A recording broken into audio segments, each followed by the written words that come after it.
Hey yogis! So what I want to talk about in this video is using the wall to help you with hip alignment.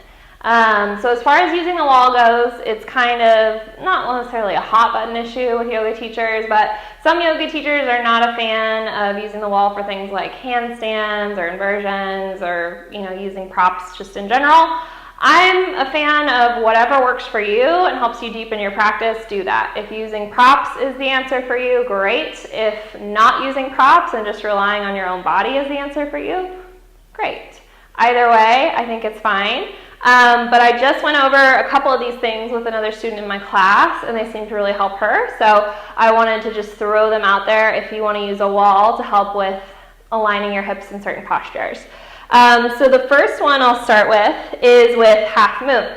So coming against the wall will not only give you a place to balance from for half moon, but it's also going to help you with stacking your hips. So you're going to start with one leg forward. You can kind of start in your extended side angle. I'm going to move this candle because I'm not quite getting long enough here. Okay, so you're in your extended side angle. And you can even use the left for this to really help you kind of keel your shoulders back a little bit more maybe.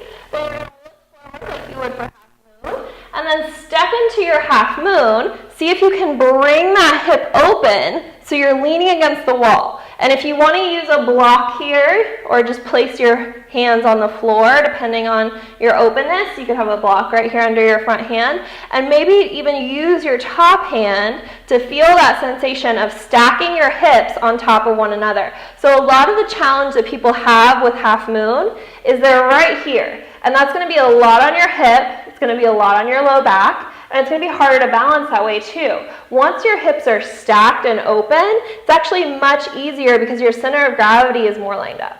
So that's half moon with the wall behind you, and you can just kind of play with that muscle memory of feeling what that's like to have your top hip stacked over your bottom hip. And then you can just step on back, come out of it. Another posture that has open hips is triangle pose. So with that front leg straight, practicing kicking those hips back and leaning open. And again, block is great here. You might even realize how much you dip forward. Now you're not going to be like flat Stanley up against the wall. It's not like your entire body is going to be pressed up against the wall because our bodies are not flat. You've got your shoulder blades that stick out a little bit. Some of us have more of a natural curve in our spine. You might have a little bit bigger booty. Whatever it is, it's all good. But just getting that sensation of bringing your hips more open against the wall. It's okay if they don't perfectly touch. That's not what we're going for here. It's just about feeling that sensation of being more open towards the side with your hips rather than collapsing down, which is sometimes what we have a tendency to do. Another challenge with keeping hips level is prayer twist. So a lot of times when we're in prayer twist, that hip that we're not twisting towards, we shift forward and we let the twist come from our hips rather than from our obliques. So even if I say bring your knees together so that they're not shifting forward, sometimes people will correct where their knees are together, but they're still twisting from their hips because their booty is way out to the side. So a way of keeping yourself honest with what's going on with your hips is sitting up against the wall, pressing both glutes evenly into the wall, coming into your prayer twist from here, and then your hips have to stay straight behind you, and they have to stay against the wall, or otherwise you're going to feel them scooting away.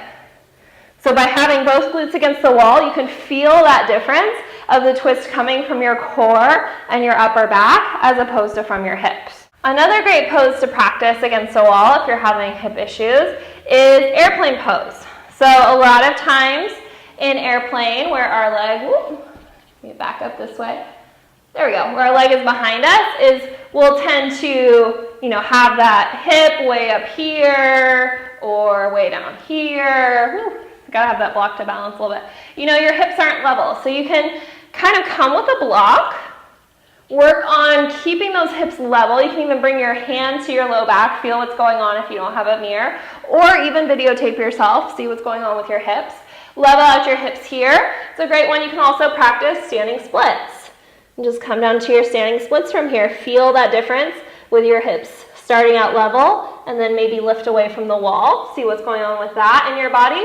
Another one from here, revolving half moon. So placing one hand on a block, really pressing that back foot into the wall, and then maybe starting to revolve open into revolving half moon.